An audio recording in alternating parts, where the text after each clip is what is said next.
Boa noite, irmãos e irmãs. A graça bendita do Senhor Jesus esteja sobre nós. Bom vê-los aqui no meio de um feriadão, quando irmãos viajam e outros também voltam, estão conosco para nos alimentarmos da palavra de Deus. Como cristão, nós sempre necessitamos do alimento da palavra de Deus. Quem é pai, quem é mãe, sabe quando um filho não quer comer.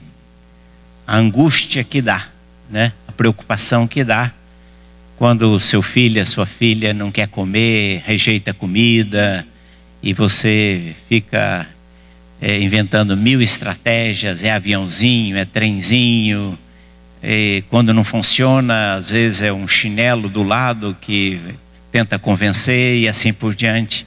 Mas é uma angústia muito grande. Eu diria que como pastor também eu fico angustiado quando crentes não querem se alimentar. Quando crentes menosprezam esse tempo de comunhão, de estudo e de alimento da palavra de Deus. E eu fico pensando algumas possibilidades. A primeira possibilidade é que às vezes a comida está ruim. É por isso que às vezes as pessoas não querem comer. Certa vez eu fui convidado para um almoço, juntamente com meus amigos, e aquele almoço ficou na história porque aquela senhora que preparou a comida, ela errou no tempero e o almoço ficou simplesmente intragável. Ninguém conseguiu comer mais que 2, 3 bocados e ficou assim um clima, uma saia justa muito grande, porque afinal de contas a gente foi convidado e ali não conseguimos comer aquela comida. Esta é uma possibilidade, às vezes, quando crentes não querem se alimentar porque estão achando ruim a comida talvez não esteja boa.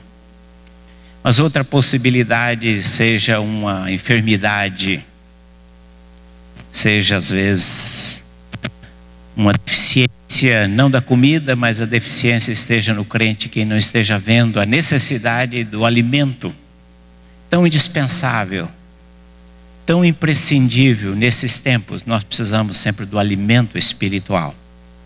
Precisamos ser nutridos, porque os tempos que nós vivemos, nós precisamos sempre ouvir a voz de Deus e discernir a voz de Deus, falando conosco, alimentando, guiando, orientando, dando paz, dando direção, admoestando, corrigindo. E nós precisamos de ouvir da voz de Deus. É muito triste quando há um silêncio de Deus. É muito triste quando nós nos deparamos num deserto e não ouvimos a voz de Deus. Porque nós precisamos de ouvir a voz de Deus, falando, ensinando, dirigindo, corrigindo as nossas vidas. Graças a Deus porque você está aqui essa noite, a oportunidade da gente alimentarmos da palavra. Já cantamos, já oramos, já ofertamos. Vamos refletir na palavra. Abra sua Bíblia na primeira carta de Paulo aos Coríntios, no capítulo 15. Nosso tema de hoje é sobre a ressurreição. Eu creio na ressurreição. Na primeira carta de Paulo aos Coríntios, todo o capítulo 15, ele trata sobre este evento extraordinário da fé cristã. Evento central da fé cristã. Mas eu quero me deter em alguma porção deste capítulo, a partir do versículo 12, onde nós lemos: Ora, se é corrente pregar-se que Cristo ressuscitou dentre os mortos, como pois alguns afirmam dentre vós que não há ressurreição de mortos, e se não há ressurreição de mortos, então Cristo não ressuscitou. E se Cristo não ressuscitou, é vã a vossa pregação e vã a vossa fé. E somos tidos por falsas testemunhas de Deus, porque temos asseverado contra Deus que Ele ressuscitou a Cristo, a qual Ele não ressuscitou, se é certo que os mortos não ressuscitam. Porque se os mortos não ressuscitam, também Cristo não ressuscitou. E se Cristo não ressuscitou, é vã a vossa fé e ainda permaneceis nos vossos pecados. E ainda mais, os que dormiram em Cristo pereceram. Se a nossa esperança em Cristo se limita apenas a esta vida, somos os mais infelizes de todos os homens. Eu creio na ressurreição. Qual é o sentido da ressurreição? Qual o lugar dessa doutrina importante na fé cristã? Que diferença faz se Cristo ressuscitou ou não? O que significa este fato, esta pregação? Qual é a relação entre a ressurreição de Cristo e a nossa ressurreição? Eu diria mais ainda, o que isso tem a ver com o nosso dia a dia? Como que isto afeta o nosso dia a dia? As contas que você tem que pagar semana que vem. Amanhã não, amanhã é feriado, né? A partir de terça-feira, as contas que você tem que pagar, as prestações, as questões da escola dos filhos, o aluguel, terminar o curso, pagar o plano de saúde, buscar um emprego, manter o emprego, casar ou não casar, ter filhos. Todas essas coisas estão de uma maneira muito forte, elas se impõem no nosso horizonte, no nosso dia a dia. E nós não conseguimos estabelecer relação entre essas demandas da vida, entre essas preocupações do nosso dia a dia, que ninguém escapa. E o que isso tem a ver com a ressurreição? O que a ressurreição de Cristo tem a ver com essas batalhas do nosso dia a dia para a sobrevivência? É verdade que a igreja primitiva deu um valor muito acentuado à ressurreição. Os cristãos se reuniam, dos primeiros séculos, se reuniam exatamente no dia que o Senhor havia ressuscitado. Porque para eles era decisivo e importante rememorar, celebrar, cultuar ao Senhor. Nesse dia o Senhor ressuscitado. E relembrar o efeito, o impacto da ressurreição nas suas vidas. E este ensino, esta convicção a respeito da ressurreição, deu aos cristãos primitivos uma ousadia extraordinária. Eles se levantavam num contexto, principalmente o contexto grego, que não se acreditava em ressurreição. Para os gregos, na sua maioria, a vida, a continuidade da vida era um eterno repetir, era chamada metempsicose, que você existia hoje num ser humano, podia voltar amanhã no animal, e esse era um eterno ciclo, um eterno repetir, que portanto ressurreição não tem lugar, não faz sentido nesse tipo de cultura, o contexto grego, da cultura grega, da filosofia grega. Mas os cristãos se levantavam contrariando esta visão, esta compreensão a respeito da vida e da morte, dizendo: Cristo ressuscitou, vocês vão ressuscitar, nós ressuscitaremos. Alguns ressuscitarão para a morte, outros ressuscitarão para a vida, mas vai haver ressurreição. De algum modo, a vida não se encerra na presente esfera. Há algo mais além disto. E como parte desse algo mais, há a ressurreição. E os cristãos se levantavam e proclamavam isto. Isso criou um impacto extraordinário. Eles impulsionados por esta boa nova da ressurreição. Mas o que eu queria refletir com os irmãos, as irmãs nesta noite, ver a ressurreição sobre a perspectiva do passado, do presente e do futuro. Na verdade, toda a nossa vida gira em torno dessas três realidades.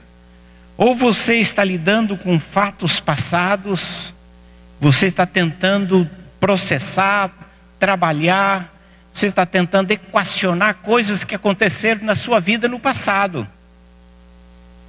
Você está tentando, de certa maneira, encontrar saídas no teu presente. E você não se livra de perguntas a respeito do futuro. Não importa o estágio que você se encontre, não importa o tipo das perguntas a respeito do futuro, de algum modo nós seres humanos estamos nos perguntando a respeito do futuro. De alguma maneira nós estamos questionando como vai ser, o que vai ser, quando vai acontecer, como é que eu chego lá, o que eu preciso para chegar lá. O futuro está sempre condicionando o nosso presente, o nosso momento. Então vamos ver biblicamente o que a ressurreição tem a ver com o meu passado. À luz da Bíblia, nós entendemos que a ressurreição, de certa maneira, é a confirmação que Deus aceitou o ato de Deus em Cristo. Ou seja, que a morte de Cristo foi aceita. E quando Jesus ressuscita, aquilo é a confirmação pública, notória, nítida, é evidência que o que Jesus fez, Deus aceitou. E porque Deus aceitou o ato de Deus em Cristo, então eu posso ter certeza que Ele me aceita, não por aquilo que eu sou, mas por aquilo que Jesus é.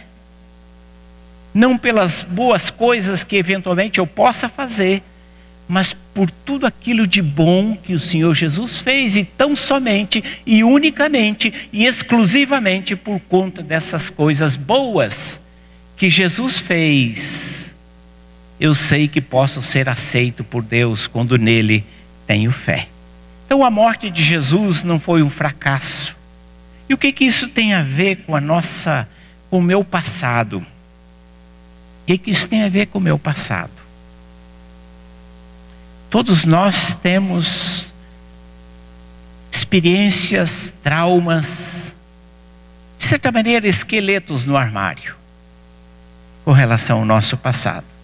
Todos nós temos histórias às quais nós nos envergonhamos, nos entristecemos, ou de certa maneira sofremos hoje as consequências de escolhas que fizemos no passado. Inevitavelmente, decisões que tomamos no passado, atitudes que tomamos, palavras que pronunciamos, elas ainda nos afetam, palavras que ouvimos, situações que sofremos, elas lá no passado, mas elas estão nos afetando. Eu fui pesquisar o número de filmes que tem sobre passado. Há muitos filmes sobre passado. Um deles ficou famoso, não muito famoso, mas de certa maneira foram feitas várias séries desse filme. Eu Sei o que Vocês Fizeram no Último Verão. Não sei se alguém aqui assistiu esse filme. E ele repetiu a história de um crime que a pessoa que cometeu supostamente achava que ninguém sabia, mas de repente ela recebe uma carta informando que eu sei de tudo o que aconteceu. E a vida daquela pessoa vira um inferno, aterrorizada, porque de repente aquilo que ela supunha ser um segredo, que não fora violado, de repente esse segredo não era mais segredo. E eu comecei a olhar histórias dessa natureza, como de certa maneira o ser humano tem uma preocupação, porque de certa maneira isso nos afeta. O que nós fizemos no passado, o que nós realizamos, o que aconteceu no passado, de certa maneira nós ainda continuamos lembrando, sendo afetados, sendo questionados, tira o sono, nos traz preocupação, nos traz culpa, nos traz medo. Mas o que o sentido da ressurreição está dizendo é exatamente isto. É que o nosso passado, o que fizemos, não importa o que tenhamos feito, não importa o que tenhamos realizado, não importa o que tenha acontecido, não importa o que você tenha falado, não importa o que você tenha ouvido, há uma provisão em Cristo através da sua ressurreição, que este passado não precisa mais te aprisionar, este passado não precisa mais tirar o teu sono, este passado não precisa mais te incomodar, este passado pode ser resolvido, equacionado em Cristo. Em Cristo há uma provisão para aquilo que nós fizemos no nosso passado. Não importa quanto o diabo esteja dizendo para você: eu sei o que você fez, eu sei quem você era, eu sei onde você andou, eu sei com quem você andou, eu sei o que você aprontou, eu sei o que você disse, eu sei os esquemas que você se meteu. Não importa a lembrança que nos seja trazida à memória pelo diabo. E ele é mestre em fazer isto. Em Cristo há uma provisão, em Cristo há completa libertação com relação ao nosso passado. Por isso que o apóstolo Paulo, escrevendo na mesma carta aos Coríntios, ele diz: se Cristo não ressuscitou, é vã a vossa fé, e ainda permaneceis nos vossos pecados. E ele acrescenta na segunda carta aos Coríntios que nenhuma, aliás é Romanos, que nenhuma condenação há para os que estão em Cristo Jesus. Portanto, o que nós lemos nesse texto, que nós sabemos desse texto, não importa qual tenha sido a tua trajetória, não importa qual tenha sido, na linguagem policial, a sua capivara, os seus feitos. Há provisão em Cristo, porque Ele ressuscitou e Ele assegurou o perdão para os nossos pecados.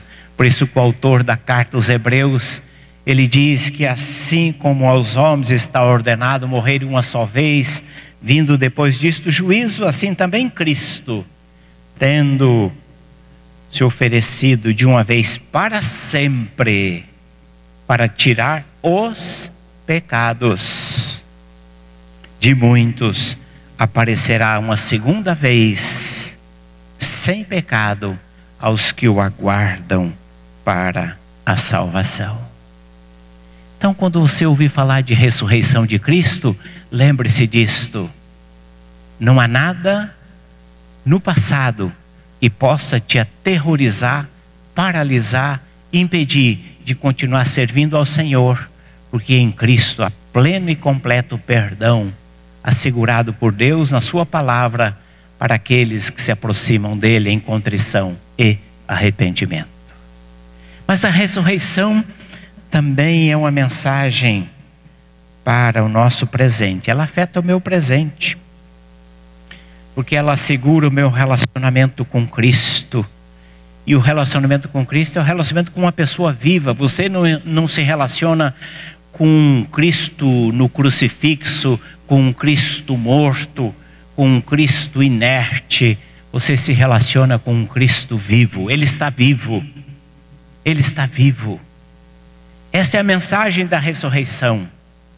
E você se relaciona com um Senhor vivo e ressuscitado. E mais do que vivo, Ele fez uma promessa: eis que estou convosco todos os dias, até a consumação dos séculos. Esta é a promessa que o Senhor Jesus fez, que Ele está conosco.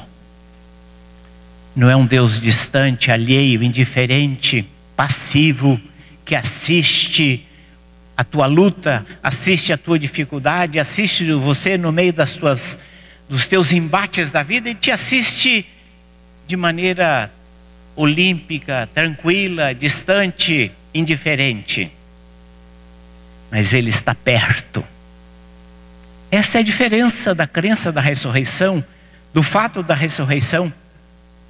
É que nós cremos e nós nos relacionamos e nós andamos com um Senhor que está vivo. E esta presença me enche de esperança, de coragem. Não é uma esperança ingênua. Tudo vai dar certo, tudo vai dar bem, fica tranquilo, no final dá tudo certo. Se não deu tudo certo, porque ainda não é o final, você ouve assim dizer. Também não é aquele tipo de expectativa que nos é pregada e ensinada pela teologia da prosperidade, os pregadores da confissão positiva, que invadem os nossos lares e dizem: decrete, determine o futuro, reivindique, rebele-se contra as dificuldades e que manda você dizer para Deus: restitua o que me pertence. Não, não é esse tipo de esperança que a ressurreição nos assegura. É um tipo de esperança diferenciada. Também não é aquela esperança resignada. Vamos lutar, se der certo, tudo bem. Se não der, foi a vontade de Deus, né? Fazer o quê? Deus quis assim, então a gente faz o que pode e Deus vai, né? É assim. Não é esse tipo de resignação passiva em que você aguarda os acontecimentos e no final você diz: foi a vontade de Deus, Deus quis assim, tinha que ser assim. Então tinha que ser, então as coisas são porque tinha que ser. Isso não é fé cristã. Isso é crença em destino, isso é fatalismo, isso é crença muçulmana. O que tem de ser, será. O que tem de acontecer, acontecerá. Não é isto. A fé cristã, a fé na ressurreição, a ressurreição me permite esperar, me permite confiar, me permite lutar, me permite batalhar, meio às dificuldades, meio às lutas, mas há uma certeza, há uma convicção que Deus de algum modo está comigo, que Deus está presente.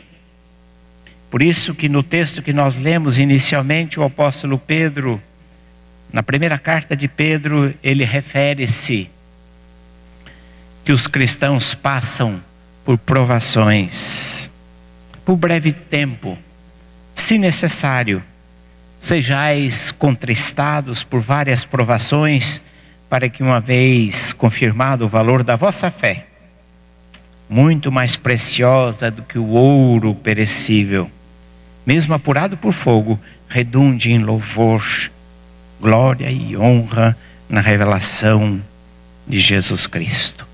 Portanto, no presente eu posso ter uma esperança, mas não é uma esperança ingênua. É uma esperança que me faz crer na presença de Deus. E que é um processo de ensino, é um processo pedagógico, mesmo nas lutas, nas dificuldades, Deus de algum modo está presente. Deus de algum modo está me ensinando. Deus de algum modo está me treinando. Deus de algum modo está me conduzindo. É um tratamento que nos fortalece. Esta mesma certeza que o apóstolo Paulo expressou na sua segunda carta aos Coríntios. Ele diz: o Pai de misericórdias e o Deus de toda consolação. É Ele que nos conforta em toda tribulação, para podermos consolar os que estiverem em qualquer angústia, com a consolação que nós mesmos somos contemplados por Deus. E ele ainda acrescenta: porque eu tenho por certo, por mim, que os sofrimentos do tempo presente não hão de ser comparados com a glória a ser revelada em nós. O que o apóstolo Paulo está dizendo é que no meio das lutas, das dificuldades que nós inevitavelmente enfrentamos, nós podemos ter confiança na presença de Deus e nesta presença viva, que nos dá esperança e forças para continuar lutando. Nos dá graça, nos dá coragem, renova as nossas energias, para que a gente continue lutando, continue batalhando, porque nós cremos que Ele venceu a morte e Ele está no controle.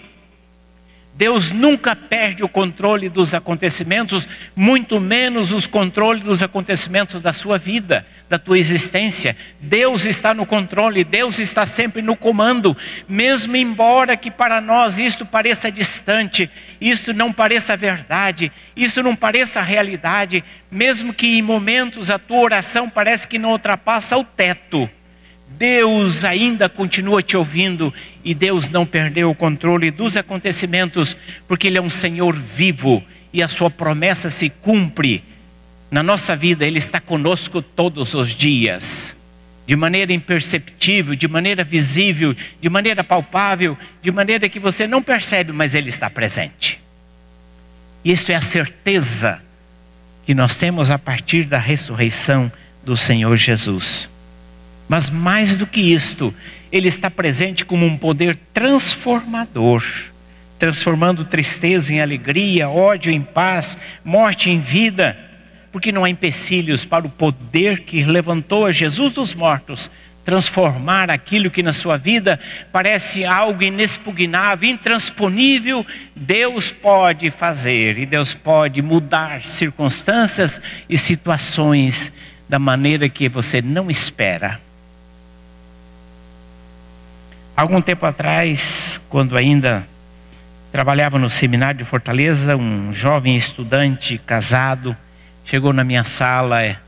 Ele disse: meu casamento está em crise, não tem solução para o meu casamento. E ele expôs, abriu ali todas as dificuldades, todos os obstáculos que ele enfrentava no seu casamento.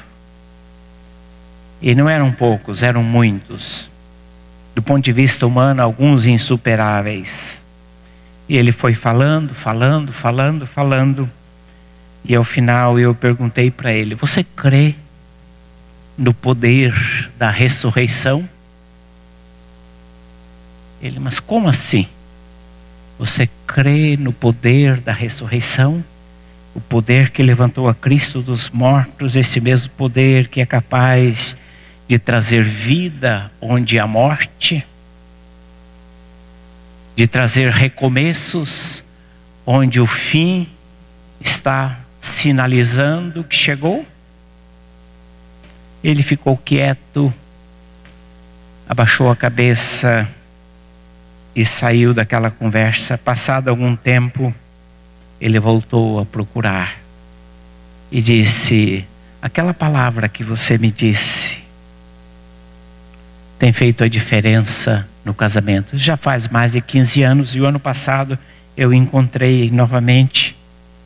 E ele diz: eu continuo crendo no poder da ressurreição, porque a crença no poder da ressurreição que tem feito o meu casamento superar as dificuldades, as lutas, as ameaças de morte, os sintomas de morte. Quando a decrepitude, quando as forças humanas vão morrendo, Deus me renova. E Deus traz esperança pelo poder da ressurreição. Mas a ressurreição não afeta apenas o nosso presente, ela condiciona e qualifica o nosso futuro. Todos nós esperamos alguma coisa. Todos nós temos um tipo de esperança. Todos nós temos os nossos olhos no futuro. Todos nós temos expectativas de vida. Se você não tem expectativa nenhuma, você possivelmente está morrendo. Porque é o que nos mantém vivos: esperar, aguardar, lutar, batalhar, anseios, sonhos. Em maior ou menor proporção, nós temos esperança. E a esperança é fundamental. E quando pensamos na ressurreição, a ressurreição é fundamental, porque ela qualifica as nossas esperanças, ela dá um sentido novo às esperanças, ela reordena as nossas esperanças, ela reestrutura as nossas esperanças de tal maneira que a nossa esperança não passa a ser esperança apenas em coisas pequenas, em coisas passageiras, mas começamos a esperar e aspirar e a ter expectativas de coisas maiores e melhores. O apóstolo Paulo fala que o cristão, de certa maneira, ele tem uma expectativa muito grande quando vê para o presente mundo. Ele diz que nessa esperança que a criação seja redimida. Sabemos que a criação geme, sofre, a expectativa, aguardando a redenção final. Isto é, está inscrito em toda a criação. O desejo de um tempo de descanso. O desejo de um tempo que cessem os labores, as lutas, as dificuldades, as provações, as intempéries. O desejo de um tempo quando essas primeiras coisas sejam passadas. Todo ser humano, de alguma maneira, aspira a isso. De vez em quando ele dá aquele suspiro e diz: ah, meu Deus, até quando? Até quando vai isto? Tanto a nível pessoal, a nível familiar. No nosso país, hoje foi um dia de sobressalto. Hoje é um dia de sobressalto que a gente fica perguntando: meu Deus, até quando? Até quando que a justiça se curva aos interesses? Hoje é um dia de tristeza. Porque nós olhamos para o nosso país e nós não vislumbramos um quadro muito alentador. Mas apesar de tudo isto, como diz a música, apesar de você, amanhã será um outro dia. Nós somos desafiados a ter esperança. Nós somos desafiados a guardar, a crer que Deus pode mudar, que Deus pode transformar, porque a nossa esperança está num Senhor vivo que venceu a morte, que triunfou sobre tudo aquilo que estigmatizava, que diminuía, que aviltava o ser humano. Ele triunfou. E Ele está vivo. Nós podemos crer num futuro.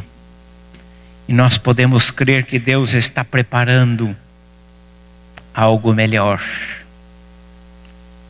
Nós podemos crer que da parte humana talvez muita coisa não melhore, muita coisa não mude. Nós podemos olhar e sentir um pouco de desalento porque não enxergamos, não discernimos no horizonte sinais de mudança e sinais positivos de mudança. Mas ainda assim somos chamados a crer que Deus vai intervir. Que Deus tem um propósito. E que a história sob o comando de Deus tem início, tem meio e tem fim. E o fim não é uma incógnita. O fim não é uma grande interrogação. O fim não é uma grande pergunta. Nós sabemos o que nos aguarda. Porque Jesus passou pela morte, ressuscitou, venceu. Isto me dá certeza. Isto me dá convicção de coisas melhores, de um final feliz. Certeza de vitória, certeza do triunfo definitivo, da justiça sobre a injustiça. Do triunfo do que é certo sobre tudo aquilo que estigmatiza e diminui o ser humano. Essa certeza que Ele está lá no final, nos aguardando e dizendo: entra no gozo do teu Senhor. Entra, vinde benditos de meu Pai. Entrai, possui por herança o reino que vos está preparado desde a fundação do mundo. Ele está lá, à espera. Ele foi na frente. E Ele está à nossa espera, aguardando. A ressurreição me permite crer num futuro melhor. Ter esperanças que não vai ser sempre assim. Que haverá um momento em que Deus vai dizer basta a toda injustiça, a toda miséria, a toda opressão, a toda distorção, a toda iniquidade, a toda violência. Haverá um momento quando Ele vai dizer basta, chega. Isto me dá ânimo para continuar lutando, apesar que você vê, você contempla não seja muito alentador. Nós vivemos nos debatendo acerca de coisas passadas, do presente e do futuro. Isso é inevitável. Alguém disse que excesso de passado gera depressão e culpa. Excesso de futuro gera ansiedade.